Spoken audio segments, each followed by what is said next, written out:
Hebreus capítulo 12, dê uma olhada. Hebreus capítulo 12, versículo 5. E estáis esquecidos da exortação que como a filhos discorre convosco. Filho meu, não menosprezeis a correção que vem do Senhor, nem desmaies quando por ele és reprovado. Irmãos, a reprovação, em algumas situações, né, nós fazemos alguma coisa e o Senhor nos reprova. Irmão, reprovação é bom. E reprovação mostra, irmão, que Deus cuida de nós, como o pai cuida do filho, não é isso? Se Deus não pouco ligasse para nós o que nós fizemos, né? Aí que deve se preocupar. Irmão, quando Deus nos reprova, irmãos, na verdade é para nos aprovar na próxima vez, tá? Então, quando por ele é reprovado, porque o Senhor corrige a quem ama e açoita a todo filho a quem recebe. É para a disciplina que perseverais, Deus os trata como filhos. Pois que filho há que o pai não corrige? Mas se estáis sem correção de que todos se têm tornado participantes, logo sois bastardos e não filhos. Então não seriam filhos legítimos, mas nós somos filhos de Deus, sim.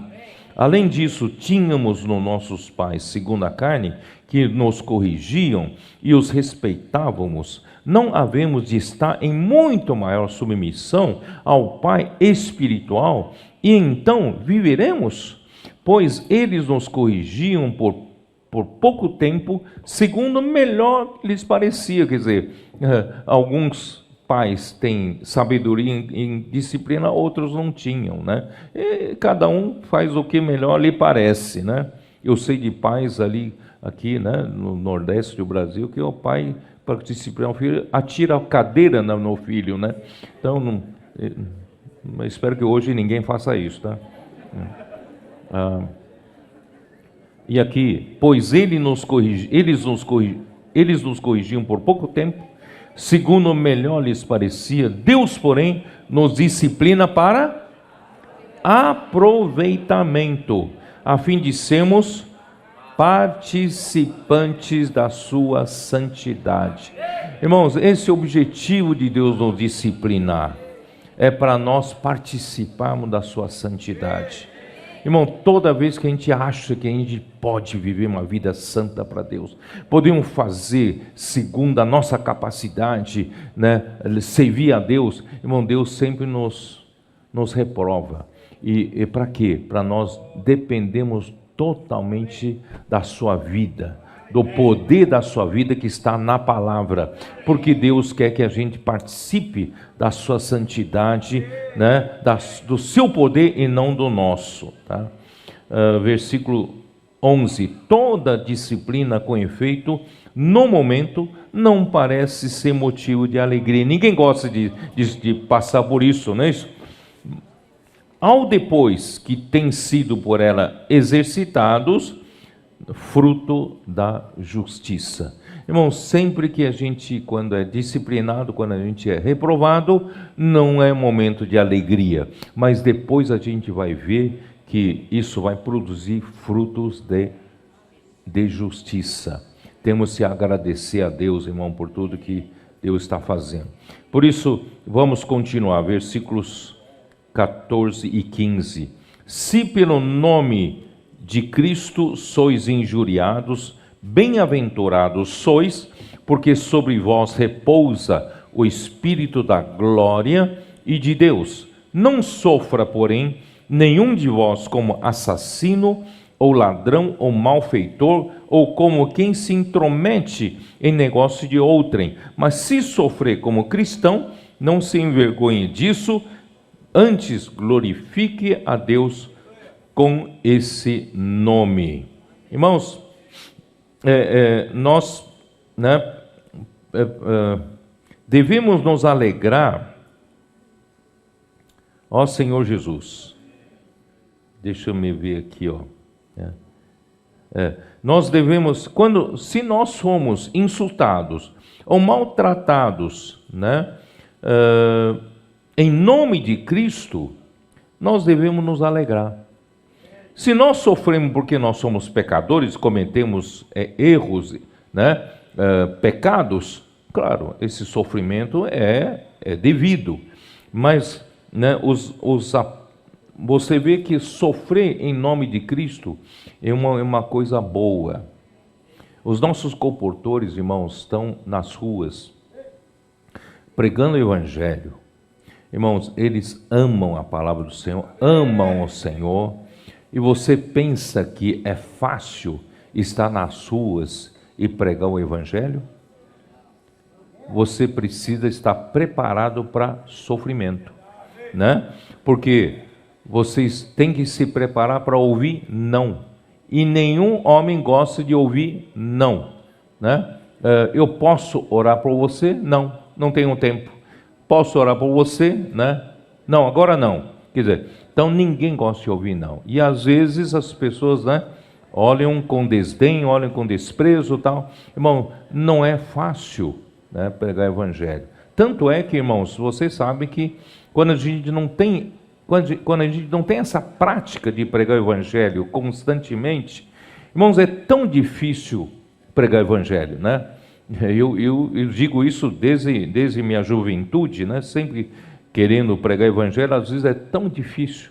Irmãos, de vez em quando a igreja, né? A igreja fala, não, vamos uma vez por ano, pelo menos, sair para pregar o Evangelho. Meu Deus do céu, aquele dia dá um frio na barriga, né?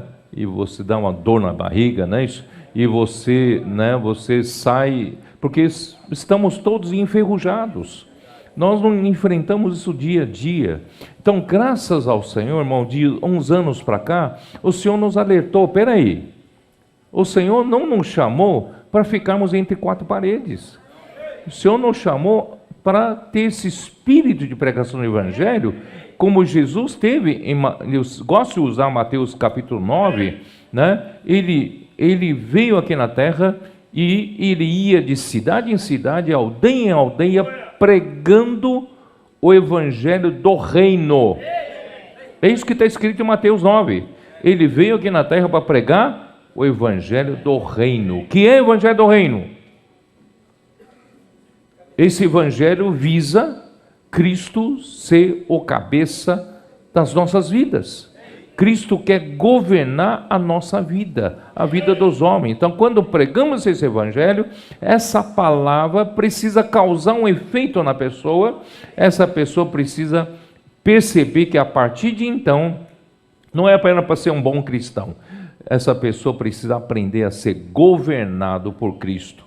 E como ser governado por Cristo na prática? É pela palavra.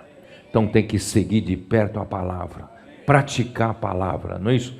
Então, irmãos, graças ao Senhor, desde então, nós temos, né, nós saímos para as ruas pregar o Evangelho, e principalmente nós estamos aperfeiçoando. Por isso que os irmãos vieram aqui perguntar quem quer fazer o SEAP, quem quer se aperfeiçoar no SEAP, irmãos, porque o Senhor precisa de trabalhadores nas ruas. Talvez você não tenha tempo, você, né, trabalha o dia inteiro e tal, mas o Senhor precisa de um batalhão, precisa de um exército nas ruas pregando o Evangelho. Porque se só dependesse de todos nós que trabalhamos, né, ocupado o dia todo com a vida secular, irmão, não tem quem está na rua pregando o Evangelho. Graças ao Senhor, a partir de então, irmão, nós estamos encorajando muitos jovens a fazerem o SEAP, serem aperfeiçoados, e eles já vão formando equipes de comportores, e logo depois eles já estão atuando nas ruas. Irmãos, essa é a vida deles durante, né, todos os dias, essa é a vida deles. Então eles, irmãos, pelo poder da palavra, pelo poder de Deus, irmãos, eles muitas vezes sofrem nas ruas. Mas esse sofrimento eles nem levam em conta, não é isso? Né, Alex? Vocês não levam mais em conta, né? Então, graças ao Senhor, não tem mais o frio na barriga, não precisa, né, não tem dor de barriga, mas a dependência continua sendo total.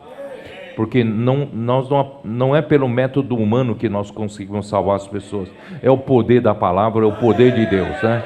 Então, irmãos, graças ao Senhor, Nós temos hoje pessoas que sofrem por causa do reino de Deus, né, pela justiça de Deus, mas por outro lado, irmão, tantos frutos vêm, né, o Senhor ganha, né, tantas pessoas agradecem, né, aos nossos trabalhadores, porque, né, não poucas pessoas já queriam desistir até da própria vida, quando a palavra chegou na hora certa. Muitas outras pessoas já não sabiam mais, né, não sabiam que rumo tomar, que caminho tomar, e muitas outras pessoas estavam procurando a igreja para reunir, né? Outras pessoas dizem, eu queria ser um missionário que nem você. Irmão, tem tudo isso.